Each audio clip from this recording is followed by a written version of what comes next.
go in John chapter 13 here in just a minute.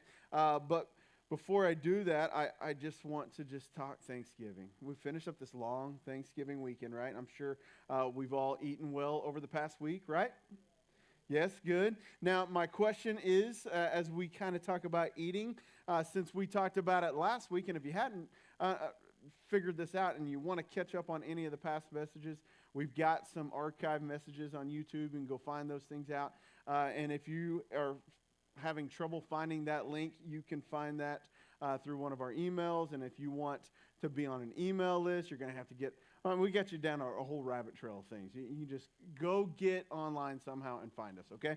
Because we want to connect with you there. But last week we talked about eating specifically and how that is a blessing for other people when you invite them into your world and have a meal with them. So my question here is this: Thanksgiving, eating, natural thing. How many of you successfully invited other people into your traditional meal that you would have never done before? Anybody have an outsider come in? Okay, well, nobody. That's fine. I will say this, and I bragged on them this morning. I think my mom and my aunt must have done something because I showed up at my grandparents' house on Thursday, and there's a lot of us there, and I'm introducing myself to a stranger that I've never met before. So someone invited someone into that world. So I was like, all right, good job, ladies. Someone's doing it. I don't know who these people are that's eating Thanksgiving with us, but I will gladly meet them. I also had one of my buddies in here today, texted me on Monday and said, I just want you to know that I'm listening to your messages. And I invited one of my service guys to lunch. So someone's doing their homework. Good job. And he gets 300 gold stars. That's how this thing works. And if you want gold stars, you just have to text. No, you don't do any of that stuff. But listen, we are wanting to do something with what we've been challenged to do in our mission. What's our mission? Our mission is helping others follow Jesus. And if that's what our mission is, we want you to understand that we want you to understand that it's not just this church's mission, but it's us as individuals. It's our mission as well, okay? So that's why we're talking about this thing in here. And I'll get back to that here in just a minute, because Thanksgiving break, I told you that Thanksgiving is one of my favorite holidays. It is probably my favorite holiday, and I realize that it's always on a Thursday, right? So when it's Thursday, it's like Wednesday afternoon somewhere. I get a long weekend, and I love it. So I just shut down for a little bit, because I know usually we're not doing church on Wednesday night, the day before Thanksgiving. So I'm just relaxing a little bit more. And, so if there's no youth and there's no plans and there's nothing else going on, I just get to chill out and relax. I don't know what you guys do. I watch football all day on Thursday, and on Wednesday night to prep for that, I turn on the TV. I'm like, I got to watch something to get in position, right? Whatever it was. So I turn on Disney Plus. They have this docu-series. I don't know if you've heard of this or not. It's called The World According to Jeff Goldblum. Anybody hear of this? That dude's an eccentric dude, okay? I don't know what's going on with that guy, how he got from the Jurassic Park days to what he is now. It's strange. I don't know why he does what he does. But Disney is trying to capitalize on this guy and his behavior. And I think it's fascinating sometimes.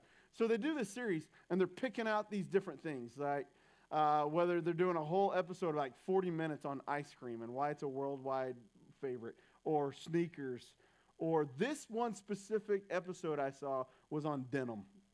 Okay? Now, denim, I'm just watching this. I don't know why I get captivated in this stuff, but I'm a nerd, I guess. So I'm watching this thing, and they said 70% of the world wears denim. I don't know if that should be impressive or not, but it's a thing in most of our lives, right?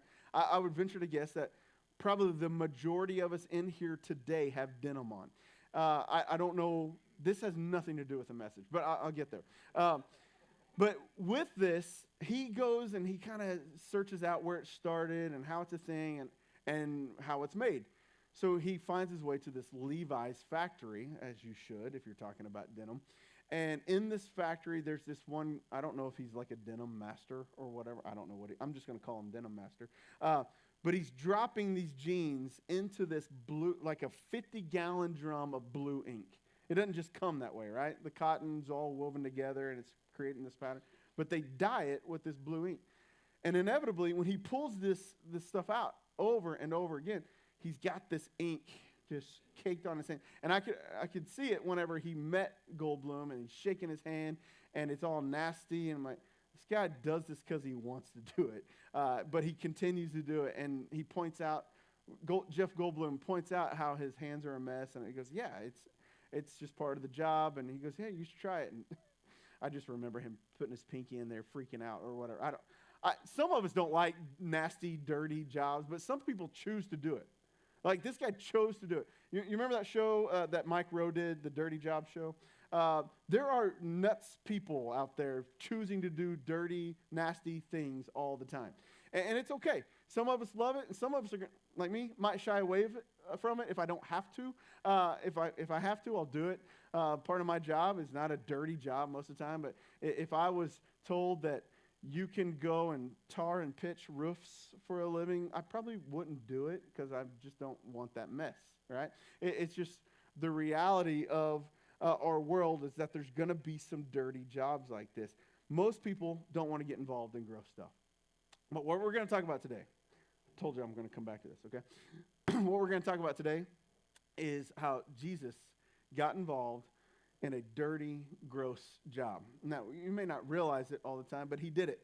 And I think it's fascinating because he demonstrates what we've been talking about in this Bless series, this how to bless your neighbor's mentality, is that it sometimes takes this mentality to do a job like this to show people what it's all about, on how you bless your neighbor.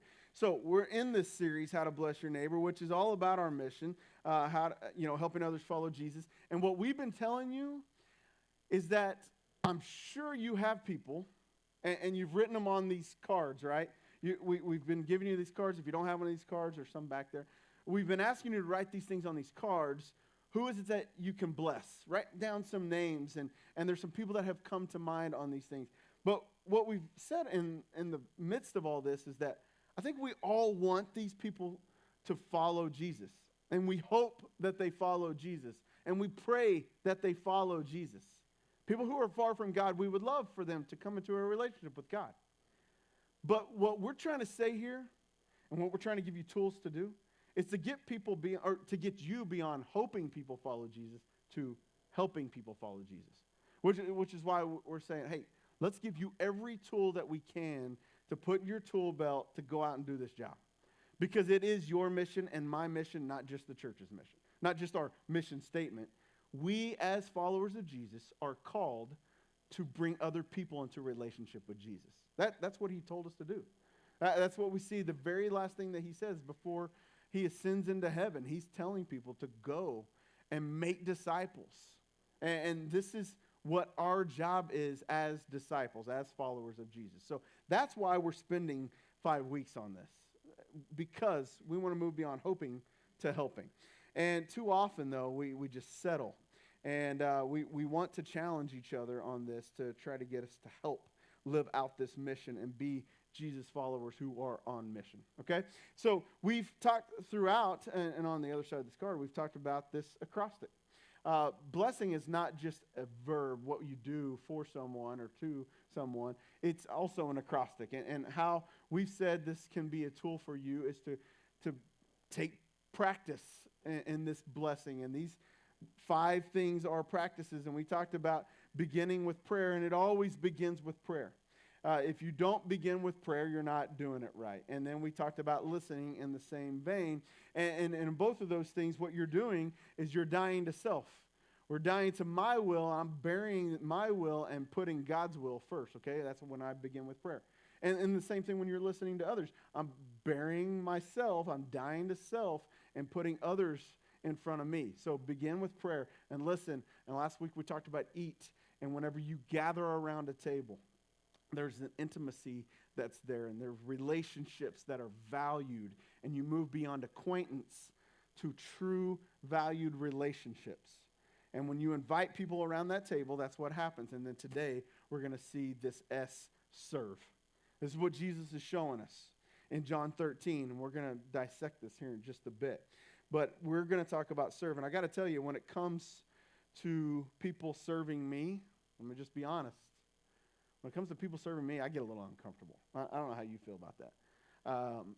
And I'm not saying it's right. I'm just saying I get uncomfortable because I don't know what to do with it all the time. And here's why. Because I find myself as blessed. I feel like God has blessed me. I feel like he's given me the abilities and the know-how and the things that I have to do to take care of myself and my family. He's blessed me with a job and finances. He's blessed me with enough skills to know how to get by in this world. So when someone offers help, it's just kind of uncomfortable. And that's not always right, because I think on the other side of this, there are times when people listen to me, and I don't know that. And that sounds weird. I get it.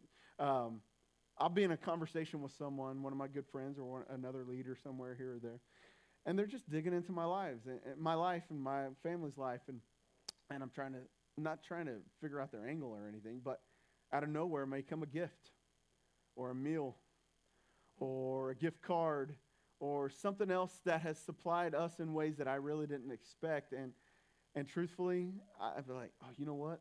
Now I get it. Now I get why people bless, because it feels right. And when the people of God, just so you know, when the people of God bless other people of God, that's a great thing. But whenever the people of God bless people who are not in relationship with God, imagine what that does to their lives and how that draws people into a relationship with God. So I hope that we understand in this practice that we can move people beyond just hoping other people follow Jesus to helping people follow Jesus. And there's this major shift in our minds whenever we start thinking about service in a different way. It's a paradigm shift, honestly. I want to give an example of a paradigm shift, kind of a seismic shift that was kind of rocked the world at its time. In 1900, the year 1900, by this year, the field of physics had taken these incredible strides forward. It was going full, fast pace. It hit the ground running and just kept going and kept going. And they thought that they probably had exhausted everything that they could learn about physics at that time. Science had so much progress that these physicists, is that the right word? Yeah, physicists, they thought, man, there's nothing else we can do. And there was this gathering, and within this gathering, one of these physicists, his name is Lord Kelvin. We got a picture of him here. That's kind of what I'm trying to do with my beard. This guy is known for this infamous quote that he pulls out. This is back in 1900. And he becomes this keynote speaker at this annual assembly called the British Association for the Advancement of Science. You can imagine what that room was like, right? Probably pretty stuffy, and if they all had that kind of clothing, you can imagine what it was like. But Lord Kelvin takes the podium, and surrounded by this group of people who were convinced that they had gotten as far as they possibly could go, he makes this statement, and he says this: there is nothing new to be discovered in physics now. I wish I could do the accent. But he says, all that remains is more and more precise measurement. And he's like, mic drop, that's it. That's all we can do, guys. This is what we're doing. So they thought they had gone as far as they could go. And the reason that this quote is infamous, because 5 years later, this guy burst onto the scene. You guys have heard of this guy. 5 years later, this guy changes the world. And there's a seismic shift in the area of physics. I mean, you don't even have to be a physicist to understand that things change whenever this guy shows up onto the scene. Einstein wasn't invited to this British tea party for science. I'm sure that this probably wouldn't fit in there, by the way. But he published this paper, and it was on special relativity, and it turned everything that these physicists knew on its head. Everything. They're going in one direction for like 200 years, just continuing to steer this one way. And this guy shows up on the scene, brings something new to the table, and it changed everything. And there's a seismic shift in where they're going. It's a paradigm shift. Here's what a paradigm shift actually is. It's a fundamental change in approach. This is what Jesus does. We're going to talk about this here in a minute. It's a fundamental change in any underlying assumptions that are out there in the world. And whenever As revolutionary as Einstein was as a physicist and his research, today, this paradigm shift that we look at is way more impactful than anything that happened there. And it continues to impact humanity today. And it goes back all the way to the Garden of Eden and how humans were treating each other. Honestly, it was. Because today, we are going to take a look at how Jesus takes this idea of, this is where humanity's going. Hey, the higher you go, the higher you rise, the more power you have, the more wealth that you accumulate, all these things, you can leverage that in getting people to serve you and to pay attention to you and to treat you royally, okay? This was the human thought. And this was how all humanity had basically leaned for as long as we knew, that this is how people were treating each other. And Jesus is going to take this idea, this higher power, the wealthy, all this stuff, and he's going to turn it on its head, and he does this complete shift in the way humanity is starting to walk now. And he paints this picture of what it really looks like to bless the world. And he does so in one instance in a meal with his closest followers. John the apostle, records this scene in his own gospel in chapter 13. This is where I was telling you to go earlier. John chapter 13, verse 1. Let me just read some of this with you. He says, "Now before the feast of the Passover, when Jesus knew that his hour had come to depart out of this world to the Father, having loved his own who were in the world, he loved them to the end. During supper, when the devil had already put it into the heart of Judas Iscariot, Simon's son, to betray him, Jesus, knowing that the Father had given all things into his hands," okay? Jesus knew this, "and that he had come from God and was going back to God, rose from the supper. He laid aside his outer garments and taking a towel, tied it around his waist, and then he poured water into a basin and began to wash the disciples' feet and to wipe them with the towel that was wrapped around him." Now, I want you to try to understand the magnitude of this scene. What's going on here? You have Jesus, the exalted one, the maker of everything, the sustainer of everything, the King of kings, the Lord of lords. And if there's anybody who is higher, anybody who has more power, anybody who has more wealth, because everything was in his hands, right? If there was any of that, Jesus had it. Jesus had all of this, and Jesus knows his position. That's what the text said right there, right? Knowing that the Father has given all things into his hands. He knows that the Father has put him here. He knows why he's here, and he has limitless authority. He has divine privilege. And what does he do? He sets aside his crown, and he picks up a towel and ties it around his waist. Seismic shift in how humanity was going at that time. And I think what we can learn here is something that can really change our world today. Because if it's not just Jesus and it's his followers that's doing this, it changes everything. So try to grasp this shocking scene, honestly. The one who sits in the highest position in all of humanity, in all of time, is stooping down to serve other people. Not to be served, but to serve. And I want you to understand this. This isn't Jesus just trying to do this upon some kind of kind gesture. He's not just trying to be nice. He's not trying to get attention right before he leaves the earth and say, let me do one last nice thing for you before I go. No, Jesus goes to the absolute lowest rung on the ladder. And he wants his followers to see this for a very specific reason. And understand this part of the scene, that washing feet was a must. This wasn't a one-time thing. It was a must. Around a meal, if you haven't heard this story before, let me just set up the context here and what was going on at their time. Sharing a common meal in the ancient world, feet washing is a must. Why? Because when you gather around a table, you're not sitting in chairs, you're reclining, you're kind of laying down on your side, and when you're on your side, that means your feet have to be up somewhere, and generally they're probably going to be near someone else's face or hands or whatever it is. So you've got to wash those feet, right? This is a dirty job. This is a dirty, nasty job. All these nasty feet in your face, when it comes to mealtime, these toes need to be glistening, right? That's how I would want it. So I want you to imagine this. Well, first off, we got these, I don't know if you know this or not, but feet are nasty. All right? Do you agree?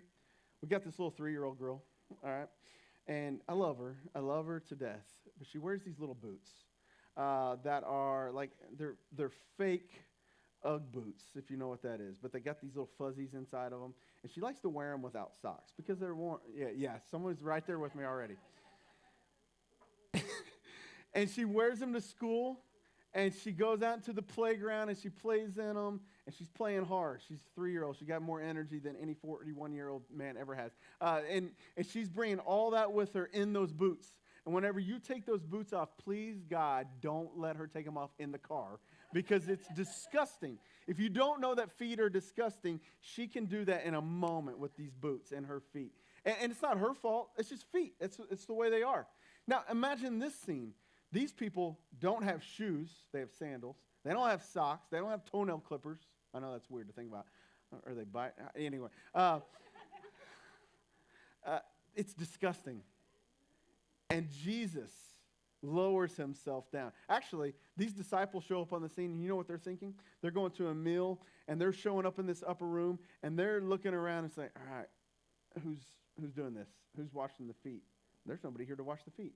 So if it's you and I, you know what we're doing? Jesus is the leader here. You're like trying not to make eye contact with Jesus. Who's going to do this? I don't know what's happening. I was a youth leader for a long time, and we'd ask kids to pray. You know what they do? Just don't make eye contact. Don't make eye contact.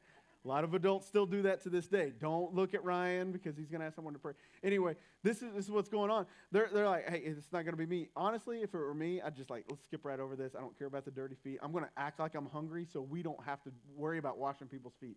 And Jesus says, no, we're doing this. And this is exactly what he wants them to see. It gets real awkward because their leader, their teacher, their Lord, he's taking off his outer garment and he's putting on a towel. And they knew that moment what was about to happen. They knew what he was about to do. And it wasn't just the grossness of the feet that left them stunned. What happened was, they're in this culture that was kind of an honor and shame culture. And this honor and shame culture, I guess you kind of probably had to understand it. It's kind of like a credit score, right? You continue to gain honor, and people see you in a different light. And if you lost honor and you did things like this, you were at the bottom of the barrel, and people saw you. So in their minds, they're probably like, this guy's honor credit scale is down to 0 at this point because he's lowered himself down to nothing, to the servant job. You see what's going on here? So it's more than just dirty feet. He is lowering himself to nothing. But washing feet is exactly what it did. And this is why Peter responds to Jesus this way. In verse 6, it says, he came to Simon Peter, who said to him, Lord, do you wash my feet? And Jesus answered him, what I am doing you do not understand now, but afterward you will understand. And Peter said to him, you shall never wash my feet. He was insistent upon it because he knew that his Lord was not to be lowering himself that low. Think of someone, though, okay? I want you to think of someone.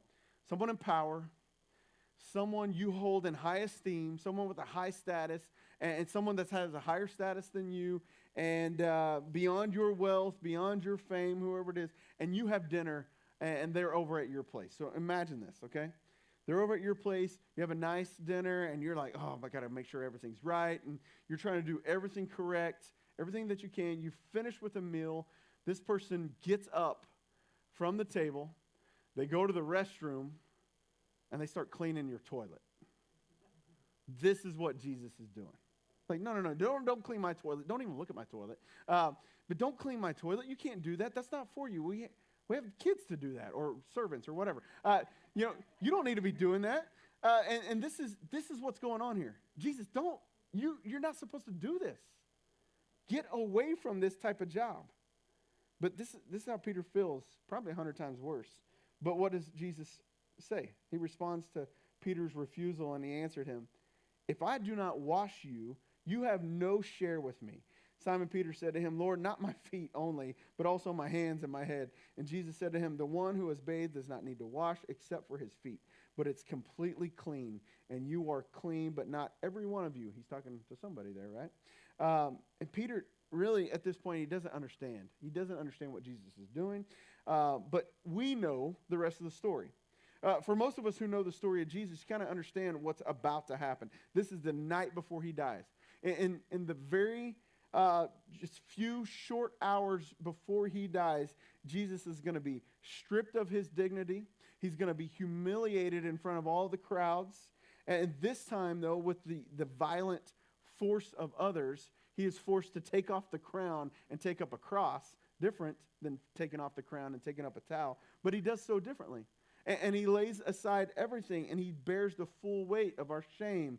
And really, he's washing us in those moments as well, whenever he's restoring us into a right relationship with God with his blood that was poured upon the cross. Okay, so you see, over and over again, he's trying to show people, you take off the crown, you put on the towel. You take off the crown, you take up your cross. You take off the crown, you humble yourself. And now, in this moment, Jesus is washing feet. And here's what I want to drive home for us today. What Jesus did in that upper room that night before his crucifixion wasn't just some kind gesture. It was meant to catalyze a seismic paradigm shift in how humans were acting with one another. Because he knew that when other people served others, he knew that it was going to be the love that was needed to push them back to God. This story continues in verse 12, and it says, when Jesus had washed their feet and put on his outer garments and resumed his place, he said to them, do you understand what I've done to you?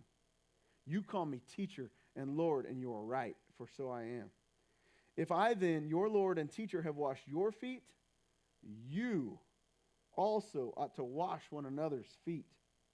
For I have given you an example, that you should also do just as I have done to you. Truly, truly, I say to you, a servant is not greater than his master, nor is a messenger greater than the one who sent him. But if you know these things, blessed are you if you do them.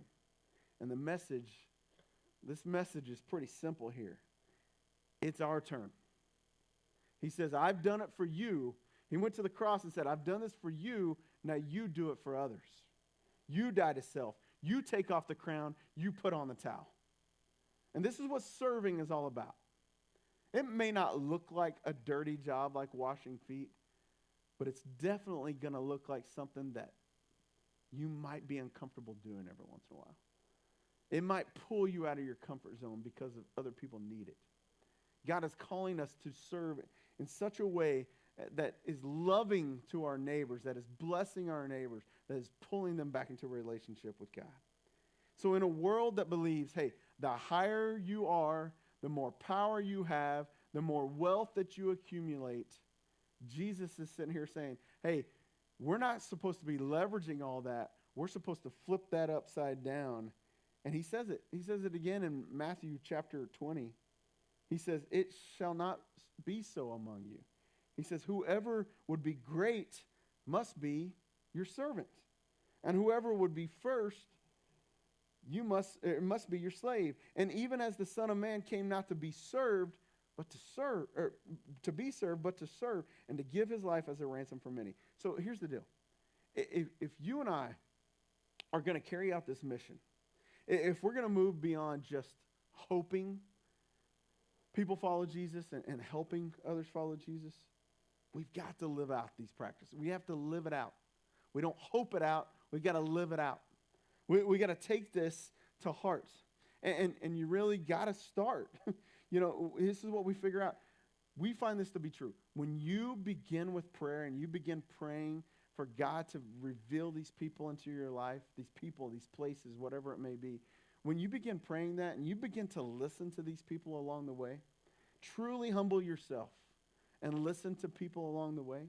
And then maybe one of the practices, if you get intimate in relationship, whether it's around a table or around a deeper conversation at the workplace, however that looks, when you begin to go beyond acquaintance into real relationship, you know what happens? You start to hear exactly how you can serve that other person. And we wonder, how do I know how to serve my neighbor? Well, you don't know because we're not doing all these other things. And if you're really trying to figure out, How do I discover this? Well, we're trying to give you the tools.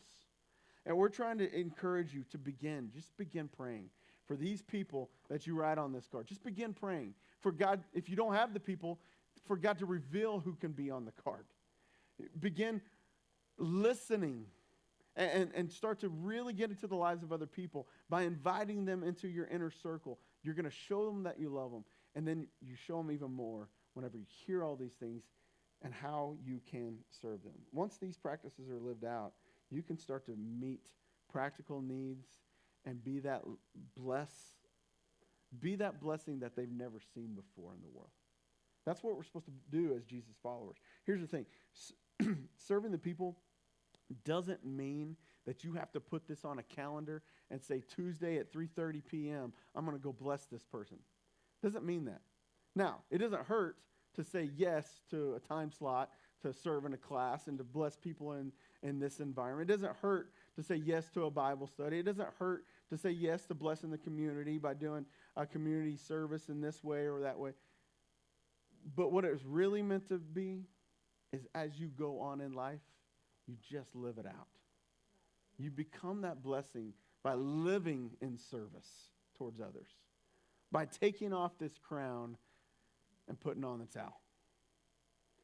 So again, these people, these places that we're encouraging you to pray about, this is meant to give you tools. We want you thinking about these people. I'm just going to encourage you over and over and over again. As you're praying for these people, what does it look like? How am I going to grab the towel today? How am I going to do this? And whenever you think about this person that's in your family, maybe it's your spouse or roommate or a close friend, are you wearing a crown? Or are you going to wear a towel? You think about the places that you live, your neighbor, or maybe your teacher or your coworker. Are you wearing a crown and trying to elevate yourself, or are you going to put on the towel? You think about your office or your school, your local gym. Are you wearing a crown, or are you going to wear a towel? We are to be people of the towel, not to be people who are to be served. This is what it meant to follow Jesus' example. And I want to challenge us this week to take that to the people and the places that we need to be praying for. So let's move beyond hoping and into helping. So here's the thing. Jesus sets aside this crown. He puts on a towel. And you know what motivated him to do that? You'll miss it if you don't look closely in that little passage that we read earlier. But it's right there in the beginning of the story. This is his motivation. Look back in verse 3 again. Verse 3 says this: Jesus, knowing that the Father had given all things into his hands, and that he had come from God and was going back to God. This man had hours to live, and what does he do? His motivation was to love the closest people around him. It was all about love. Setting aside the crown and putting on the towel. It was always love that encouraged him, that pushed him into stooping low and to doing the dirty job. It was always love. And it's love that's been what's changed this world for the past 2,000 plus years. And it's love that's going to continue to change this world moving forward until Jesus comes back. It's going to be how you love. And your love is going to be seen when you take off the crown and you put on the towel. Let's pray. Father God, we can come to this kind of crossroads here. And we can come to it with a point of humility. And we can die to self, and we continue to take steps forward into that relationship with you by saying yes to your mission, yes to your people. Or we can take it and we can stew on it, and we can try to figure out ourselves. And wherever we are, God, I just pray that you move us one step forward. Some of us want to take that big jump and say, yes, I'm in. I'm ready to go today. Some of us are considering, and we're trying to figure out the relationship with Jesus. Whoever it is, God, that you're knocking on the door of our hearts, I just pray for response. I pray for each one of us in here as individuals. That we might be lumped together in families and might be on mission together, but you're working on each one of our individual hearts. And I just pray that you become real to us in these moments, to where we can trust you whether it's a baby step or this big, giant leap forward in helping others follow Jesus.